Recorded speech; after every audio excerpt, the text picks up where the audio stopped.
U ovoj radnji vidim veliki asortiman uređaja. Čemu oni služe?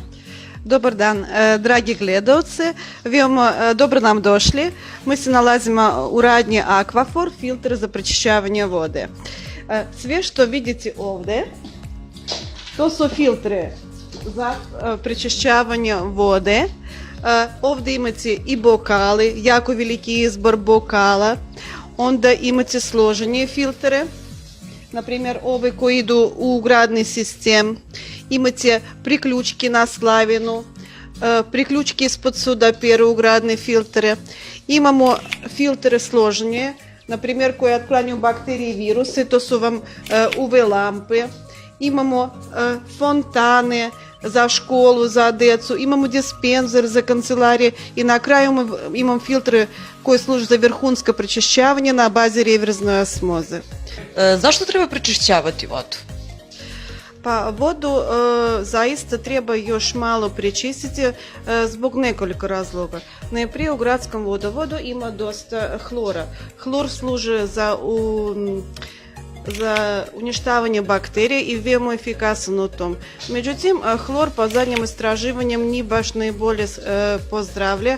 Čak su postoje istraživanje kada povezuju neke oboljenje kancere sa hloroorganskim jedinjenjima. Zato najprije treba prečistiti to.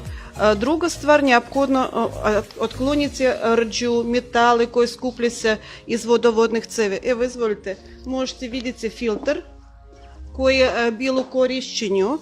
Vidite koliko na njemu se nahvatalo ovo brown, to su vam rđe i tako neki elemente. Također ima kamijence, ima mnogo čega može da bude u vodi, ali na svu sreću mi imamo tako dobre proizvode koje sve to otklonja. Naše gledalci bi najviše interesovalo da li kućni ljubimci treba da piju ovu prečišćenu vodu. Pa da. Naravno, kućni ljubimci kao članovi porodice treba da koriste sve što koristi cijele porodice. Znači, naše filtre to je porodični uređaj, koriste i djeca, i baki, i deki, i roditelji, i sestre, i kao član porodice sa povlasticom, naravno je kućni ljubimci koje mi najviše volimo i najviše vodimo računa na njihovom zdravlju. A koliko tečnosti bi trebalo naši kućni ljubimci da unose, da kažem, dnevno, odnosno, eto, koliko, i šta se dešava ukoliko ne unesu dovoljnu tečnost? Ukoliko kućni ljubimac ne bude unosil vodu na vrijeme, onda može da dođe do dehidracije najprije, pa onda do oboljenja, do kamenja u bubrezima, pa zatvor, pa zatajanje organa i čak do smrti. Normu koju treba da unese, na primjer pas, računa se 60 ml po 1 kg težine. To je u toku dana. Ukoliko pas na suvoj hrani ili ukoliko aktivno se kreće, to treba povećati dozu. Na primjer, ali postoje psi koji piju mnogo vode kao husky, koji vuče sanke, znate to njemu posao, tu popije 6 litra, da, na dan, samo što to nije za Srbiju, ali u severnim zemljama tako.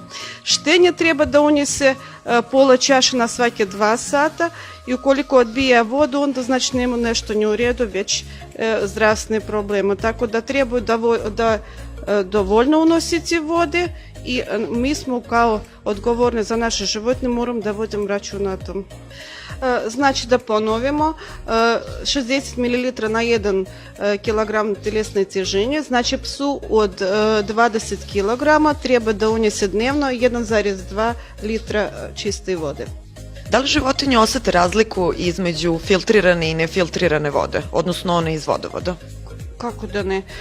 Evo, ja imam kućnog ljubimca i ne samo ja, ima evo naš predsjednik Putin. Mnogi od nas imaju kućnog ljubimca i životinje veoma jako osjeti razliku u vodi. Moj pas uopšte neće da pije iz vodovoda. Ja sam razmišljala o čemu i poslije sam shvatila.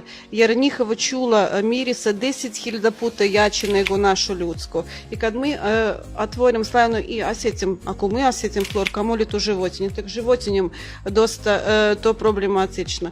Tako da ja mislim čista voda potrebna njim čak mnogo i više nego nama. Hvala vam puno na ovom razgovoru i želim vam srećne sve praznike i pre svega uspešnu ovu narednu 2018. godinu. Hvala puno vama. Želim da poželim svim našim gledalcem i njihovom kućnom ljubimcem puno zdravlja u ovoj novoj godini, a mi smo tu da vam pomožemo da voda uvijek bude čista.